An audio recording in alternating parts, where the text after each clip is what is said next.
रोक रही है कि लोग है ना मोबाइल आने से, व्हाट्सएप आने से ना स्पॉट पे नहीं जाना चाहते, जो जैसा प्राप्त हुआ वैसे बढ़ा दिया आगे। ये गलत है। वो किसने कैसे देखा? वो आपकी बुद्धि नहीं है, वो उसकी बुद्धि उतनी थी कि नहीं थी करने वाले की वहां पर। आपने नहीं देखी घटना, आपने वहां पे प्रत्यक्ष दर्शन से बात नहीं की, आप और कुछ अच्छा निकाल सकते थे, सत्य की वहां संधान हो सकता था, लेकिन हम इतने थक गए हैं कि हम जाना नहीं चाहते। देखिए पत्रकार बने हैं तो तनख्वाह मिल रही हो चाहे नहीं मिल रही हो, चैनल खबर चला रहा हो अथवा नहीं चला रहा हो, अखबार खबर छाप रहा हो अथवा नहीं छाप रहा हो, कोई एप्रिशिएट कर रहा हो अथवा नहीं कर रहा हो, अगर हम पत्रकार बने हैं तो हम अपनी स्वेच्छा से बने हैं। ये बहुत तपस्या का काम है, तप का काम है, आप सब जानते हैं। 24 घंटे काम, दीदी पूछी थी कितने घंटे काम करना पड़ता है, मैंने दीदी बिल्कुल 24 घंटे। पुलिस वालों जैसा है, कोई छुट्टी, कोई दिवाली, कोई होली नहीं, कभी भी आदमी फील्ड पे, कोई एक्सक्यूज नहीं, कोई परिवार नहीं।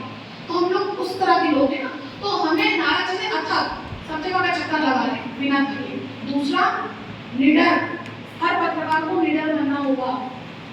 स्वार्थ की जब चीजें करने लगते हैं ना तो निडरता खत्म हो जाती है। हमें डर, कुछ कह देंगे तो बुरा लग जाएगा, अरे कैसे बोल, नहीं। नारद जी जो है वो चाहे देवता हो चाहे असुर, सुर हो या असुर हो, वो दोनों के मुंह में बात कर रहे हैं और डर नहीं रहे। उसको असुर राज के सामने खड़े होकर उसके मुंह में कह रहे हैं, डर नहीं रहे। विष्णु जी के सामने खड़े होकर विष्णु जी के मुंह में कह रहे हैं, विष्णु जी के सबसे बड़े भक्त हैं। शंकर जी के सामने खड़े होकर कह रहे हैं जो कहना है, सत्य कह रहे हैं कभी, तो सत्य कहने वाला कभी भी डरता नहीं है, और हमें भी सत्य कहना है और निडर होना है। और तीसरी महत्वपूर्ण चीज जो मैंने मेरे लिए विश्वसनीयता, विश्वसनीयता को बनाए रखना होगा। अगर स्वस्थ समाज हम चाहते हैं, हम कहें और लोग हमारी बात मान लें, तभी तो पत्रकार होने का कोई मतलब है। तो लोग तो कहते हैं अच्छा टीवी वाले तो कुछ भी दिखाते हैं, आज भाग में तो कुछ भी छपता है, कहने लगे ना लोग। कितनी हमारी तो लज्जा की बात है सब पत्रकारों के लिए कि हमने कुछ भी नहीं देते, कुछ भी दिखा देते हैं, दिखाई नहीं होते तभी तो लोग कहते हैं। तो हमें विश्वसनीयता को पुनः स्थापित करना होगा। जब नारद जी, सबको पता है देवता है, नारायण के भक्त हैं, नारायण नारायण करके घूम रहे हैं, लेकिन वो किसी असुर के सामने खड़े होकर कुछ जब कह रहे हैं तो उस असुर को संशय नहीं होता कि नारद कह रहा है तुम्हारा है, वो कह रहा है नारद ने कहा है तो सोचना ही पड़ेगा। कितनी बड़ी बात है विश्वसनीयता। आप आज क्या हो गया है, पत्रकारों को टैग करने लगे हैं, तो कांग्रेस की है, तो भाजपा की है, तो मराठा है, आपकी बात नहीं सुनी जा रही। लेकिन आपको इससे उबरना होगा इस संकट से कि अगर मान लीजिए विशाल जी बैठे, विशाल जी ने कोई बात कह दी तो सब उसको उतने सम्मान से स्वीकार करें कि नहीं ये पत्रकार कह रहा हम तो मानेंगे।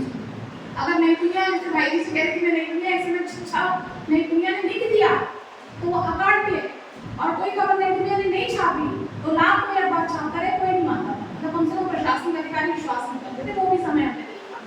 तो हम अखबारों का चैनलों का तो बिल्कुल नहीं उठा सकते क्योंकि उसमें बहुत सारे लोग हैं, उसके मालिक हैं, उसके और संपादक हैं, पत्रकार हैं, और क्या हम अपना व्यक्तिगत रूप से स्वयं का ये बीड़ा नहीं उठा सकते कि अगर प्रियंका वर्षा ने कोई बात कह दी खड़े होके, कोई खबर कह दी तो प्रियंका ने कहा है तो भैया सही हो, ये हम कर सकते हैं। तो बहुत बड़ी बात हमारे लिए नहीं है, हम इतनी मेहनत करते हैं तो कम से कम आप सबसे निवेदन है कि विश्वसनीयता लाएं, और उसी से हम विश्वसनीयता के साथ कोई बात करेंगे, समाज में स्वीकार की जाएगी, सुनी जाएगी, तो हम समाज को जो देना चाहते हैं वो समाज देगा, और जो हम स्वस्थ समाज चाहते हैं वो बनेगा।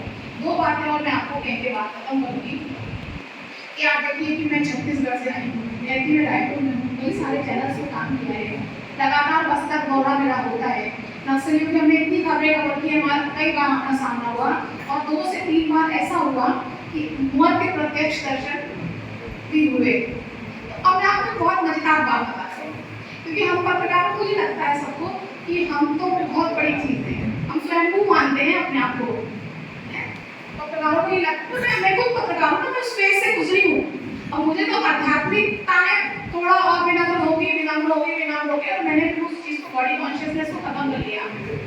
लेकिन आमतौर पर छोटे-छोटे आते थे, मतलब अभी बच्चा निकला है यूनिवर्सिटी से डिग्री लेके, और उसने तो बस्तर में बार-बार जाती हूँ 2-3 बार ऐसा हुआ कि अब ये अंतिम घड़ी है थी, और मैंने वहाँ पर क्या है, अच्छा बताइए अगर मौत सामने खड़ी हो तो क्या करोगे? कोई भी भाई बताइए, मृत्यु बिल्कुल सामने ही खड़ी हो तो क्या करेंगे आप? बताइए ना, मृत्यु तो किसी के भी सामने आ सकती है, सबको मरना है। पहले तो बचाव का प्रयास करें। अरे भैया, आप लोग कोई ना आपकी सिर्फ गोली टिका दी कन्वर्टिबल बंदूक, तो क्या ही बचोगे आप उस समय तो बुद्धिमानों की बुद्धि भी नहीं चलती। उस समय आप एक ही काम करता है, क्योंकि मुझे अभी वो इसलिए पता है, भगवान को याद, कुछ नहीं आपको सूझेगा। आप क्या बचाव का प्रयास करेंगे? आपको सूझेगा नहीं कुछ। आप तो एक ही काम कर सकते हो उस वक्त, हे प्रभु रक्षा करो, बचाओ, तो गलतियों तो क्षमा करो, कुछ भी। बस पहला ख्याल यही आएगा आपके मन में कि हे भगवान बचाइए। जिसको भी आपका इष्ट होगा, आप उसी को पुकारोगे। या तो हनुमान जी, अंतों में तो आगे बजरंगबली चालू है, हनुमान चालीसा आपके अंदर चालू रहेगी। मैं हनुमान के आनंद सागर लेकर किसको लोग जान है, जो जिसको मानता है उसको याद करेगा। तो जब मृत्यु से साक्षात्कार होता है ना, तो पहली चीज यही आती है, हे प्रभु बचाओ, हे भगवान बचाओ, हे भगवान रक्षा, ये आता है।